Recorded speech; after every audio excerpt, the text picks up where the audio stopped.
During World War I, the primary infantry weapon of choice for most Commonwealth soldiers was the Lee Enfield No.1 Mark III, with over 5,090,000 of those rifles being produced during the Great War. At war's end, many top officials understood that the production of the SMLE rifles were pretty expensive and were quite tedious to manufacture due to the substantial amount of machining and forging that was required to make the rifles. So these top brass officials decided to finally upgrade the trusty SMLE rifle. At first, the upgraded model would be the Lee Enfield SMLE No.1 Mark V. The Mark V would closely resemble its older counterpart, the Mark III, but with some minor adjustments. Only 20,000 Mark V rifles were produced during a trial run between 1922 and 1924. However, the design was deemed too complicated at the time and even more expensive to manufacture than the older Mark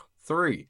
But some of the ideas for the Mark V would eventually be used in the future on the Lee Enfield No.4 rifles. 2,500 No.4 rifles would be produced for trial during the early 1930s. But the rifle would not be officially adopted until 1941, when the Allied powers put the No.4 into mass production during World War II. The No.4 would then serve alongside the legendary No.1 Mark III rifles during World War II because of the No.4's quite late start into mass production. The rifles, as you can see on your screens right now, is a Lee Enfield No.4 Mark I Star. In simplified terms, the Lee Enfield No.4 is a bolt-action military rifle that is chambered in 303 British.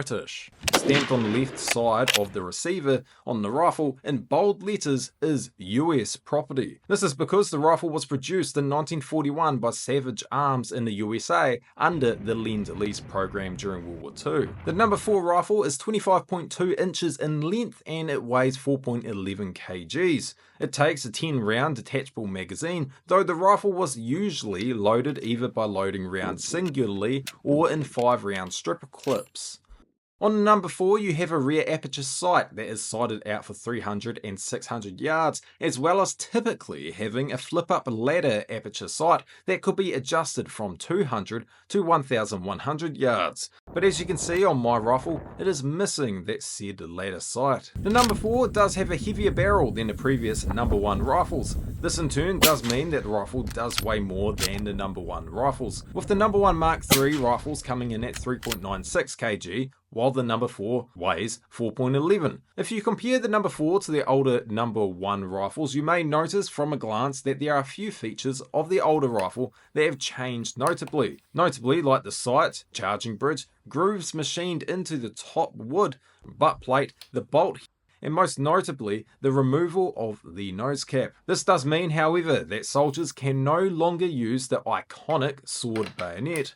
So it was changed to essentially just a rod with a point that was also known as the pig sticker. The way the bolt head also snaps onto the side rail had also changed, primarily because the bolt head design itself had changed. Instead of a plate that was spring-loaded behind a charging bridge that you'll push the bolt head down onto to put the bolt in place, the design was changed so that you push the bolt into place first, and just in front of the chamber was a small section cut out on the rail that you just push your bolt head onto. The action on the No.4 is also said to be more robust than the old No.1s, with the charging bridge also being a bit more square than the rounded SMLE charging bridge. After World War II, the No.4 remained in service for a few decades to come, with the United Kingdom finally replacing it as their standard military rifle in 1957. There was, however, limited use of the rifle in the UK military during the 1960s. A sniper rifle variant of the Lee Enfield rifle, the L42A1, was used until the 1990s. Lee Enfield rifles in general are still officially being used by some police forces around the world, more notably the Bangladesh police force and even some Indian police forces which use the No.4 rifles and the No.1 Mark III rifles. The No.4 Lee Enfield was also a favourite among hunters for when they would sporterize their rifles.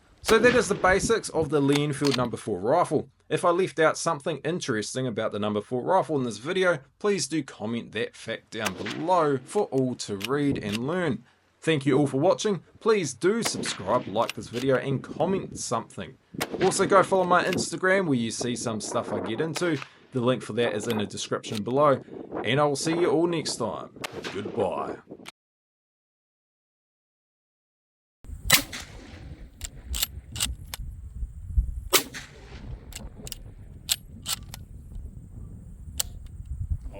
2, 3, 4, 5. Now keep it aimed that way and eject it very slowly. Now push forward again. Again? Yeah, so it might go back off. Push it forward. Put it back in there. Now aim again, see if it shoots. Try and refire it. Yeah.